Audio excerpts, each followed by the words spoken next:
ụmụnna dị emeni ọnụ na-asụ nnọọ udo dịrị unu nke onye chiri nyazelo ọ ga-abalị unu bụ ndị eziokwu ọ ga-abalị unu bụ ndị eziokwu ka ọ kachasị n'ọnụ na-asụ nnọọ gbam egwu otu a n'oge gara aga ka m kwuru okwu maka Ebuka Obi ụfọdụ a na-anara m ọnụ na-atapịa ụfọdụ a na-akpọ m iyi na soshal midia ndị ọ dị mma n'ọnụ ikwu ma ndị sị na ha gụrụ akwụkwọ a na-ede na ọ bụrụ na ọ bụ mgbe nna anyị ozi abara otele mba ka mmadụ kparịrị na soshal midia onye ahụ ededebe ịchọkwa ije jụọ ajụjụ jụọ ndị nnepa bịara ịkọ ọkụ mgbe m bi okpoko ihe m mere ha mgbatọba ya n'elu poolu dị m ezo mana nke ahụ na-eji iche ewee sị na Ebuka Obi na-eme arenji n'ọbụ arenji m wee sị ka njebe gbam etu m akụ asịrị anaghị m akọ na mmadụ kọrọ gbam m wee jebe si ka nje mfe otu o si eme arenji a na m abụrụzi ụmụasị mfe onye arenji aga m ama m wee jeruo wee fụ na nwatakịrị mmadụ kwụwara aka ya ọtọ na-arụrụ onwe ya ọrụ chukwu na chukwu kpọrọ ya ọkpụkpọ oku Chineke na ndị mmụọ ozi hụrụ ya n'anya mmadụ hụrụ ya n'anya mmadụ wee nọkọta wee were ọnụ ojiri ede wee sị na ọgba arenji ka ọ na-eme onye anyị ma ihe a na-akpọ arenji mana ọnụ niile si na that boy bụ arenji ka ọ na-eme ọnụ niile ahụ kwuru arenji a unu ga-atagide afụfụ na ndụ ụnụ tagide afụfụ na ndụ ụnụ tagide afụfụ na ndụ ụnụ tagide afụfụ na ndụ ụnụ mgbe onye nọ ka m kwuru ya ahịa na-anọ ụbọ na-anọ na-ekwu otu a pangod na m jere ebe a na Ebuka Obi amadị na m bịara agwapụ ya na bifo God ama agwa anya na m na-abịa program ka m jere na Lagos chiefu n'ụtụtụ mbọsị ụka nsị ka njekene m ka nje mfụ arenji this one before njebe ọrụ ebe m nwere ọrụ na mgbede abalị na ebe m nwere show a very big hotel ka njere ebe m wee jebe na nke Ebuka Obi ka m ruru na nke Ebuka Obi nene crowd in the morning ka njere wee nọgide ebe ahụ ọ na-akụ after 4 to 5 mgbe a gbasaziri ka m pụtazie bịa jebe ebe m nwere show hold up everywhere hold up everywhere afọ ụzọ mgbe nọgide na hold up ọ na-akụ after 8 to 9 ejezie mgbe m jiziri ruo ebe m na-eme show onye nwe họteelụ sị na ya na ndị na-eche m amasịgo m refund onye ego ya. Uwaezuoke is out to those of you who say that Ebuka Obi is arranging. So learn from this message. Is giving this warning to each and everyone that is castigating Prophet Evangelist Ebuka Obi, and those of you who were saying that he's arranging and he's this and he's that. How can he make such a range? Now Uwaezuoke himself went to the ministry, Zion ministry. When he went there, according to him, that his mission was to visit where he will have an occasion in one big hotel over there. But before he went there to go to the hotel occasion, he visited the Zion to hide himself where he can see what is going on, so that seeing is believing. But to his eyewitness, it was amazing. So for those of you saying that is arranging, what he saw, what he heard, and what he have seen, there is no difference. And there is nothing like something hidden in his cupboard, or that somebody invited him for him to come. There is nothing like that. At the end, you can also find out the narrative of his story, the favor he received after visited Zion ministry. Remember, Ebuka Obi did not even have a one-on-one encounter with him, only that he went there and tried to observe what is going on, also dance. At the end, when he went back, favor began to manifest in his life, and he received ambassador visa. Making him ambassador, meaning he can travel to more than 50 countries, according to him. Looking at such favor, he has never received such in his lifetime as a whosoever he is. That this is a great change that has manifested because what he visited Zion. Only ekweta megene ekwetere. That is live and direct. Watch the video and see what is going on. It is true. There's no doubt about what is going on. Ebuka Obi has nothing like RNG. Seeing is believing. Watch the video. If this is your first time of watching, like, comment, share, and subscribe to my YouTube. And as you are doing so, God bless you. Remember, one love keeps us together. I love you. That's why I present this message to you. Watch the video. Because Nigeria Zion Ministry where the fund go on charge since 2 weeks Sunday. Where the fund go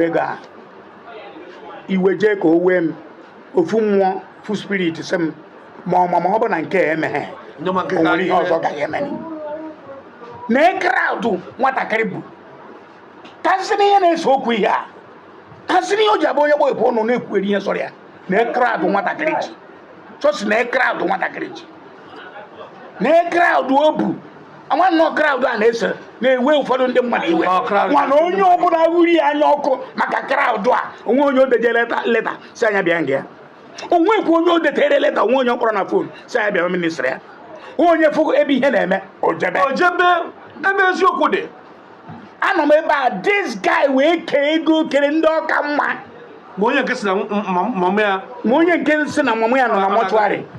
ọ na-agafe ọsị ya nna nke iru gị dị otu a na obi adịrọghị mma the boy wee gwaba ya na mama ya nọ na mọchụarị nọ na-akwado ekwu ya nọ na-akwado ịkwa na ndị ego adịrọ uwe nọrọ ebe ahụ wee sisi weta ego ọ na-ekwu ekwu osisi weta 200 nọkọtasị mba si mezuo 250 agụrụ ego nye ya o mechaa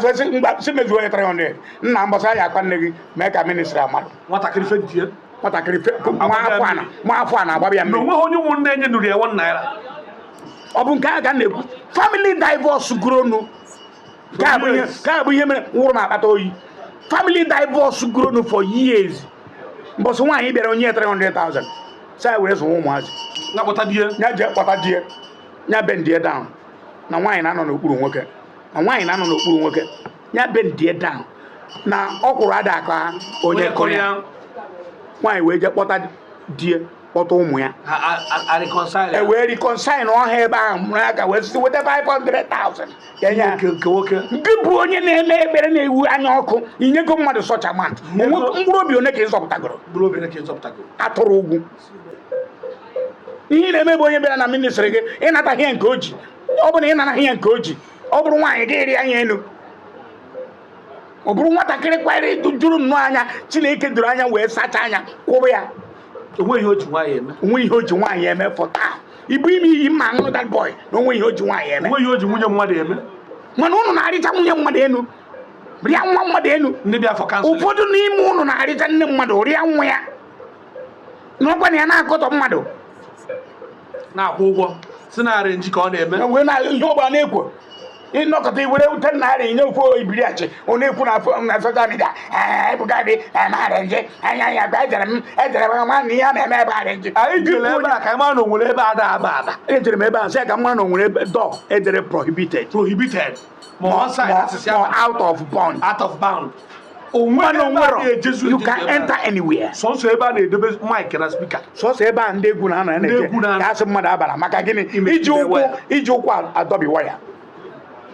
I go round everywhere ejere m okirikiri ruo mgbe ji ananara onwe m mana naanị ihe wutere mgbe na refund ego m kwuru si east wee jebe ọrụ I refund the money back to the man mana ka refund ego ahụ ozugbo jije na anata east na agba ụkwụ na Ọnịcha kpam fonu kwọrọ m kpam o wee bụrụ na emere m ambassador na-ekwu ekwu n'aka the first ambassador enyere m bụ nke Ifeanyị Ụba nyere m since njiri bụrụ odogwu ihe mbụ mana this ambassador bụ the whole world nke isi Zion nata ka m si Zion nata o wee doo m anya na ihe na-eme. Ambassador ikwubere okwu ya sinsi na a na-agbakọta gị azụ na a na-agba gị n'ọhịa na ada enye right gị anyị ejicha Zion nata ọmụhọ 2 days akpọ ya fa ambassador apịa m ambassador the whole world any country chọrọ ịba kịta ana m aba. O nwere visa to 56 countries 56 countries 56 ọ bụrụ wine na ya dasị asị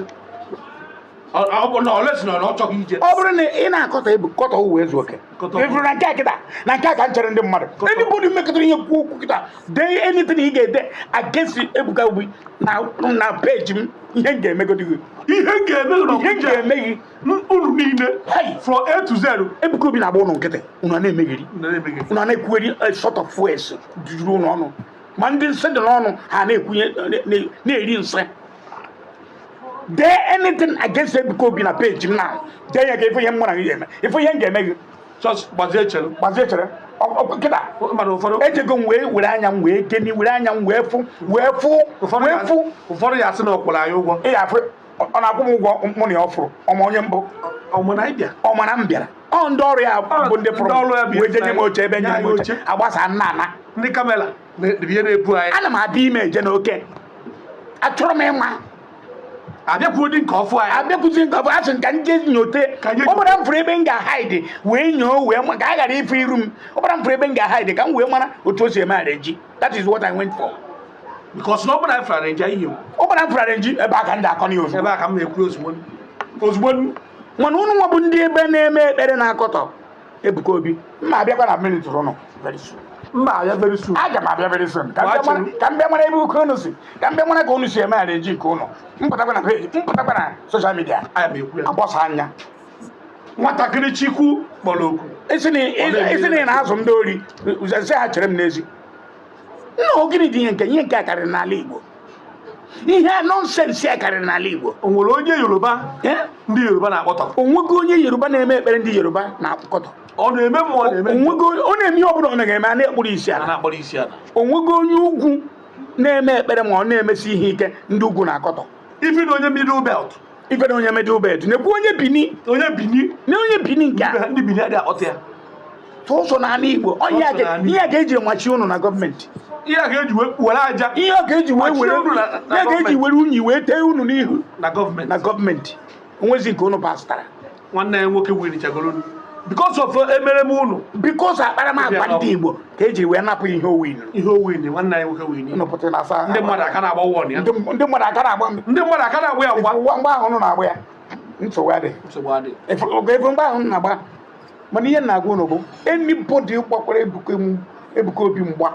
from this moment anybody gbara ya mgba anybody gbara Ebuka Obi mgba family gị ga-ekposa nọmba 1 ise nne na nna gị ga-etisa nọmba 2 ise ihe ọbụla gbasara gị nganga ise kwa ndụ ị na-ebi nganga ise ọya aya kịta ịya aya kidney problem ise ịya aya stroke ise ịya aya enye uru onwe onye nyere gị ị ga-aya isi ọwụwa akụbeghị ada gị onye a na-anaghị ada n'ụkwụ gị ọya niile dị n'ụwa ga-ezu oke n'ime ebe ị nọ na eburu gị jebe obodo oyibo na plen ka ị ya anọkụbe ndị bụ unu kpatakịrị ego ejighị na plen anaghị eme ka na-ebugo gị na plen ikube ego akwụrụ na plen ala n'iyi stupid people ebe unu achọghị ihe dị mma. Ebuka Obi gekwa ntị bịa gbaa ana na Anambra nwa dị ihe I volunteer myself able a worker to your ministry. Also ya bụrụ na gate ka nna anọ akpara m ụtalị nọ na gate na-anọ na gate ozugoro m so ụkwụ ka m gbara na ministry gị ihe ọma wee na-eme na ndụ m ya gwazie m ọ bụrụ na edebanye afa m ofu grupu na ministry gị a challenge president gbam ana m achọkwara gị ana na Anambra anyị na-achọzi ana na Anambra achọkwara m ana na Anambra hoha onye ga-eri nsị bịa rie nsị bịa bunata nke ihe ebunata ebe onye awa anya bịa wa anya onye ekwueri bịa kwueri onye ya kwụtọ ọgụ bịa kwụtọ ọgụ anyị jere ọrụ na Lagos si ka anyị jefu gị enya badị imagine ka njefu onwe onye nyere anyị 1 naira nwe nyere 10 naira anyị ji ejebe Lagos and anyị ebughị obi ka anyị jere na nke Ebuka Obi nọ na anyị jere ọrụ na Lagos anyị wee sị ebe ọ bụ nọ n'abalị ka anyị were ụtụtụ jezie na nke Ebuka